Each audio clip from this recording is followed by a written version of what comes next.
Airbnb should never have worked. The CEO knew nothing about business. The idea had been done before and was actually illegal in many cities. And even the company's founders didn't think it would work.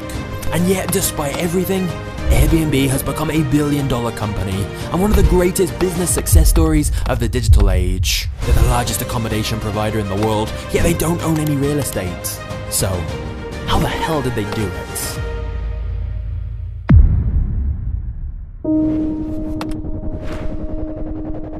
Brian and Joe were on the verge of getting evicted from their apartment. Rent was due and they were broke. However, they knew a popular design conference was coming to town in a few weeks, which meant thousands of people would be descending on the city and hotels would quickly get full. And at that point, we just had this idea. We said, well, designers need a place to stay. We literally have no money. In fact, I don't know how I'm going to make rent.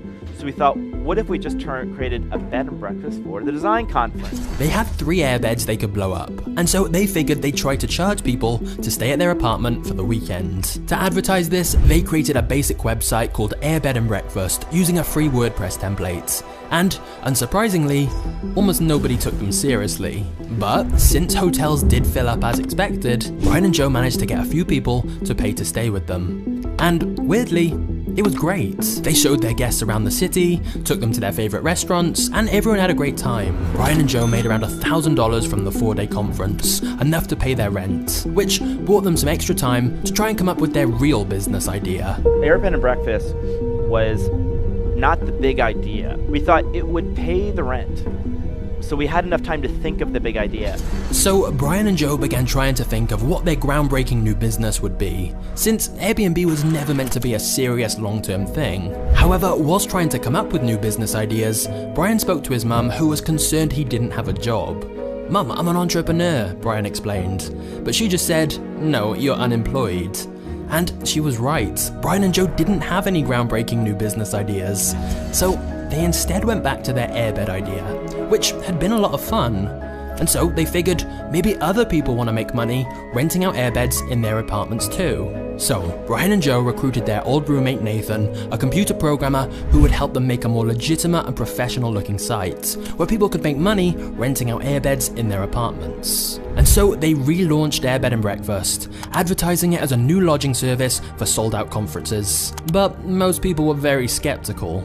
In fact, they only got 2 paying customers, one of which was Brian himself. The biggest problem was people didn't want to list their homes. Many people thought the whole thing was some weird social experiment. However, the 3 founders believed that if enough people actually tried it, they'd see it could be a great experience. So when they heard that 75,000 people were coming to the Democratic National Convention, where Obama would be giving a speech, they decided to relaunch Airbnb once again to try and drum up some publicity. And this brings us to weird business lesson number 1 from Brian Chesky. If you launch and no one notices, you can actually just keep launching.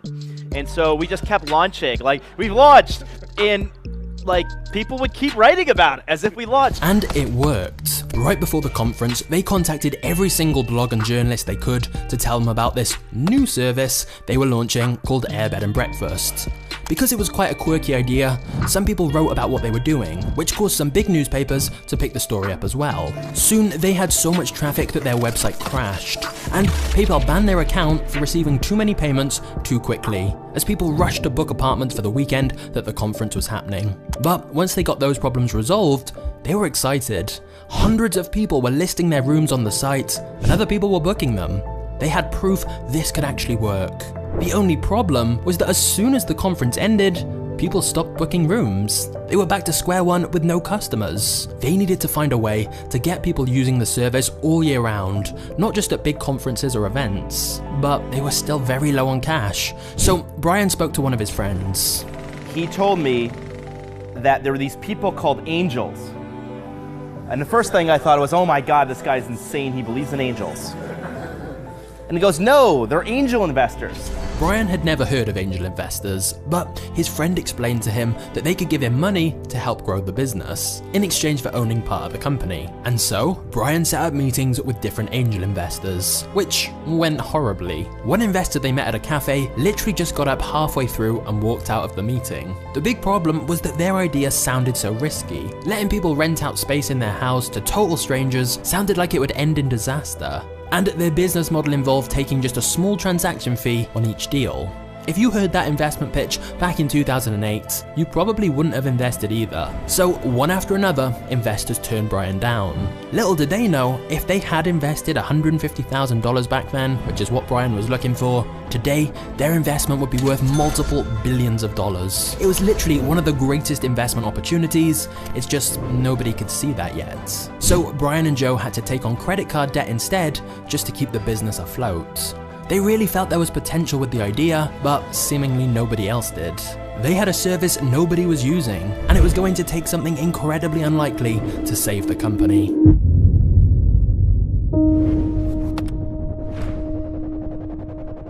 For me, this was rock bottom. We're totally in debt. We don't know what to do. We're desperate. Late at night, it's midnight, 1 in the morning, and Joe and I think maybe we're airbed and breakfast. The airbeds aren't working out. Maybe we could sell breakfast. I mean, everyone needs to eat. So as crazy as it sounds, they decided to focus on the breakfast part of Airbed and Breakfast instead. And in order to capitalize on the upcoming election, they created 2 limited edition cereal brands, Obama O's and Cap'n McCain's. Brian found a fellow college alumni who had a printing shop, and agreed to print 1,000 cereal boxes for free if they gave him a cut of the sales. Brian and Joe then went through every local supermarket to try and find the cheapest cereal they could, and then bought 1,000 boxes of it, so they could put it into their new designer packaging. Back in their kitchen, they got to work, hand-folding the cereal boxes and gluing them shut. Brian remembers thinking to himself that Mark Zuckerberg had never had to burn his hands hot gluing cereal boxes to launch his company, so the fact they were having to do this probably wasn't a good sign. But believe it or not, this weird cereal gimmick actually worked. They sent some of these cereal boxes to journalists who inevitably wrote about them, and people started buying the boxes for ridiculously high prices because they branded them as rare collectible items. As a result, they ended up getting national media attention and even mentioned on CNN. Joe Gebbia and Brian Chesky. They had created a website, airbedandbreakfast.com, to connect convention goers at both conventions looking for a cheap place to stay with residents who had space on their couch or an extra room. Well, now the team has made another contribution, as you can see here, to the presidential campaign with partisan cereals, Obama O's and Cap'n McCain's. Obama O's sold out within 3 days, and people even started reselling them on eBay and Craigslist for up to $350 a box. The cereal had been a huge short-term success. Brian and Joe made somewhere between $20,000 to $30,000 from it, which allowed them to pay off their credit card debts. But people started asking them, "Wait, so are you a cereal company now?" Brian didn't even know how to answer that. The truth was that they still had no customers for their actual Airbnb business. The cereal box idea had helped them clear their debts, but that was it. They were simply back to $0 now, right where they started. And selling cereal had only worked because it was limited edition. They couldn't just keep making more. In fact, they hadn't quite sold out of the Cap'n McCain boxes, which meant Brian and Joe mostly lived off dry cereal for the next few months, because they literally had no money to buy other food. Brian would wake up anxious every morning with his heart pounding. They really believed there was potential with the Airbed idea, but they needed money and help. And that's when they heard Y Combinator was accepting applications, a startup accelerator that invests in new companies and offers them guidance from experienced entrepreneurs. Brian and Joe eagerly applied and went in for an interview. Unfortunately, just like all their other meetings with investors, it was a disaster. The interviewer asked, why would anyone want to stay in some stranger's house? And why would anyone want to invite a stranger into their house in the first place? Brian and Joe got up to leave the meeting, already knowing they weren't going to get accepted. Getting into Y Combinator had been their last shot, and now it was over. The company was dead. As they were walking out the meeting, Joe pulled a box of Cap'n McCain cereal out of his bag and handed it to the Y Combinator interviewer, who was understandably confused.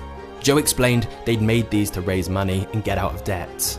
Wow, the interviewer said, bemused and impressed after hearing the cereal story. You guys are like cockroaches. You just won't die. Brian and Joe left the meeting and before long got a call. Y Combinator was going to take a chance on them. They'd invest in Airbnb and help them try to make the business work.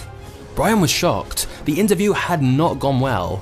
But he later found out that it was the cereal that had changed their minds.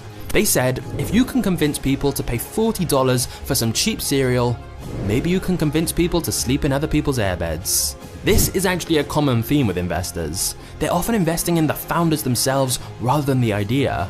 Ideas can be pivoted along the way, but that out-of-the-box thinking and drive to succeed no matter what, that's something worth investing in. And I remember calling my mom like, "Mom, I'm a cockroach, I got in." So that's how we got into Y Combinator, and that kind of was a turning point for us. Very soon after getting into Y Combinator, other investors started pouring money into Airbnb as well. Suddenly, they had access to funding, as well as access to experts who could help them run the business. The founders were ecstatic. It looked like Air Bed and Breakfast finally had a chance of succeeding. Little did they know, they were about to build one of the fastest growing startups in history.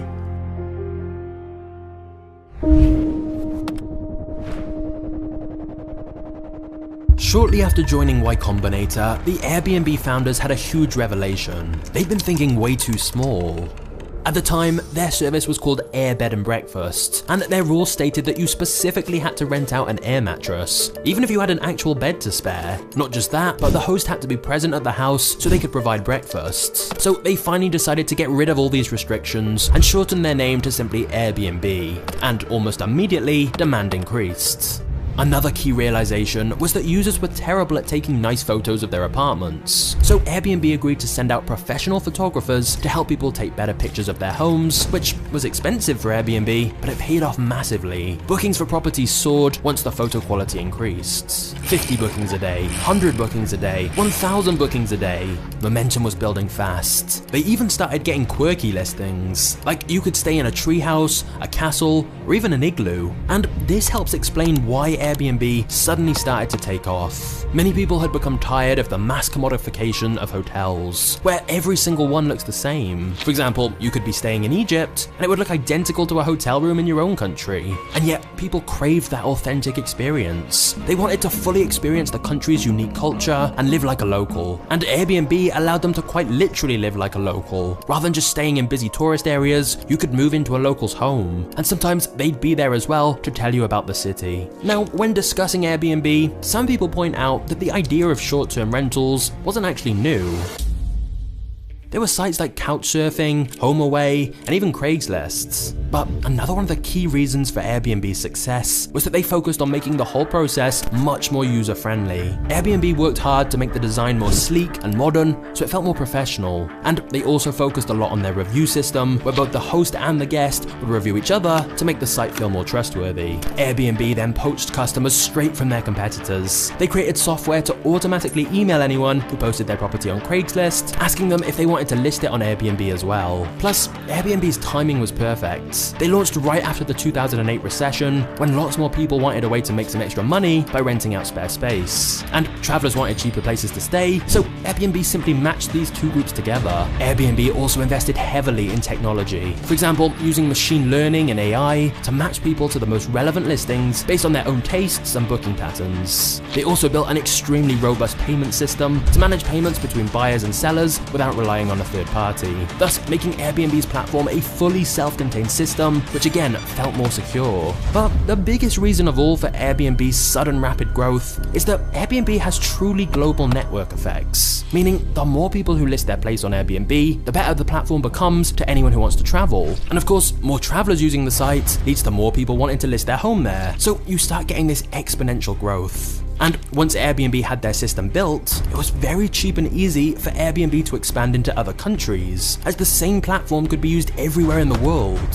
For most businesses, expanding into a new city would require huge costs, but not for Airbnb, because they didn't have to own any property themselves. So, with all of these things combined, Airbnb had stumbled onto a winning formula, which caused even more investors to put money in to help the business grow faster. Of course, there were still some who were skeptical of Airbnb. They felt strangers opening their homes to other strangers was surely going to end in disaster. Surely people's houses would get trashed or their belongings stolen. But I'm pleased to tell you that Airbnb is proof of how great humanity can be, because even all these years later, there has never been a major incident. Just kidding, this isn't a Disney movie, so brace yourself. Things are about to get dark.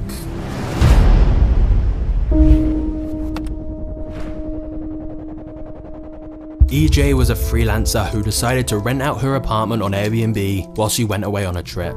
Her income as a freelancer was inconsistent, and so after hearing people rave about Airbnb, she was keen to try it herself to help cover her bills. EJ listed her home on the platform and described it as her own private retreat. Sunny, bright, cozy, the place in her life that was peaceful and safe. However, when she returned from her trip, her home had been destroyed. The Airbnb guests who had stayed there had completely trashed everything. EJ was heartbroken. She wrote on her blog how the guests had even smashed a hole through a locked closet door and found her passport, cash, credit card, and grandmother's jewelry hidden inside. They took her camera, iPod, laptop, an external backup drive filled with photos and journals. Her entire life. They burned many of her possessions in the fireplace and left ash all over the room. Her furniture, counters, bed, and printer had been doused in powdered bleach. Her clothes were left in a wet, mildewing pile on the floor. So much had either been stolen or broken beyond repair. EJ felt violated, terrified, and could no longer live in her home. She wrote on her blog that she was now suffering from regular panic attacks and spending her afternoons looking through pawn shops to try and find some of her personal belongings that had been taken. But she said the thieves had stolen something that couldn't be replaced: her spirit.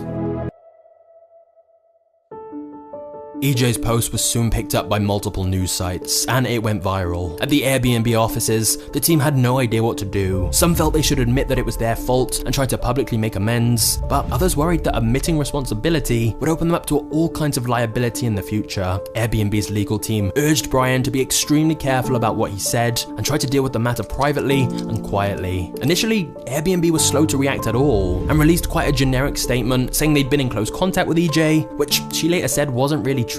The backlash against Airbnb got bigger. Brian couldn't sleep. His chest constantly felt tight. He didn't know what to do. So he ignored all the legal advice he'd been given, sat at his laptop, and simply wrote what he really felt. He began with,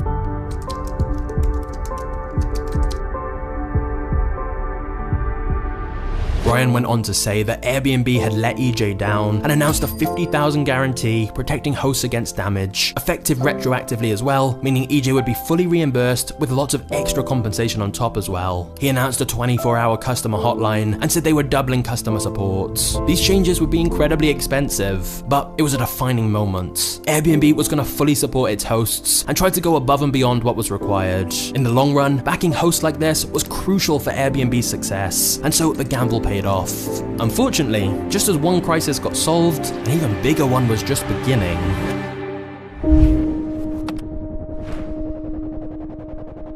All right, let's get to the heart of the problem, though, regulation. Yeah, So you're having some issues in every major city. It turns out that the whole idea of Airbnb, renting out your home on a short-term basis, broke the law in many places. And it can completely vary in different countries, cities, and even towns, as everywhere has slightly different local laws around rentals, building code standards, tax collection, and more. Now, in many places, Airbnb worked with regulators to find a solution so they could operate legally. But in some places, it wasn't that simple. There's a massively powerful hotel industry in New York and hotel unions that have really galvanized people and created this kind of perpetual battle.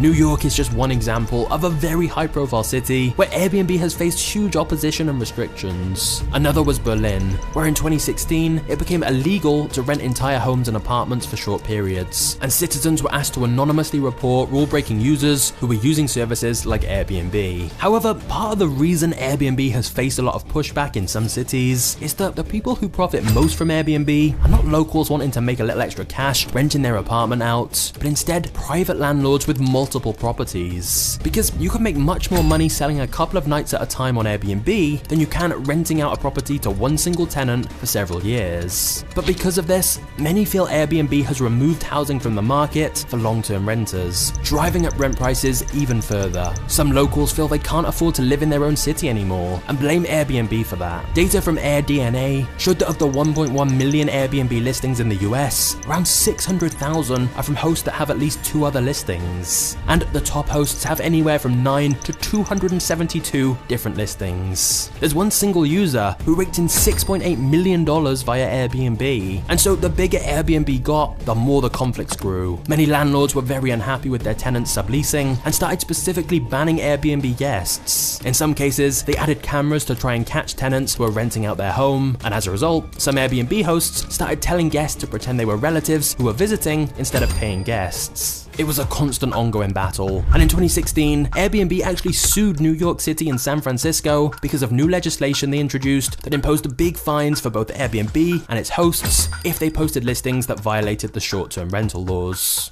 However, in 2015, Brian stood on stage at a company-wide meeting and told everyone that what would kill Airbnb was not regulators or competition, it was losing their ability to be crazy, to try new and exciting ideas. Brian had studied successful companies like Amazon and Apple and concluded that to achieve long-term success, they needed to branch out into new markets. Brian decided he wanted Airbnb to play a bigger role in people's trips, and thus they launched the Experience Marketplace, a new feature of their site where hosts with a particular skill could offer different experiences to guests. Like, you can meditate with a Buddhist monk, you could have afternoon tea on an alpaca farm, go on a spooky late-night walking tour, or even have an expert fire spinner teach you the art of firebending. The idea was to offer authentic travel experiences from real locals. And after the feature launched, some hosts started earning more money from offering these experiences than they did from actually renting out their rooms on Airbnb. The plan seemed to be going well, and Brian said in future he wanted Airbnb to be involved in every aspect of a person's trip. Meaning, with Airbnb you would book restaurant reservations, tickets, and lots more, all via Airbnb's app. But then, suddenly, everything changed.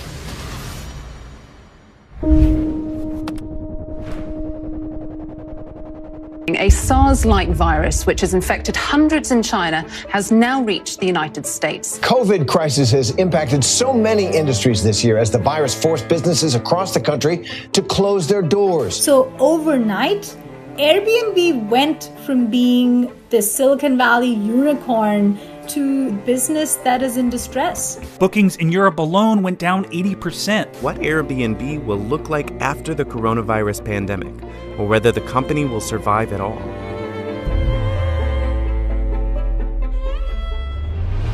If there's one business model you really don't want in a pandemic, it's a business model built around people traveling to new places and staying in strangers' homes. In fact, many started calling it the Airbnb apocalypse.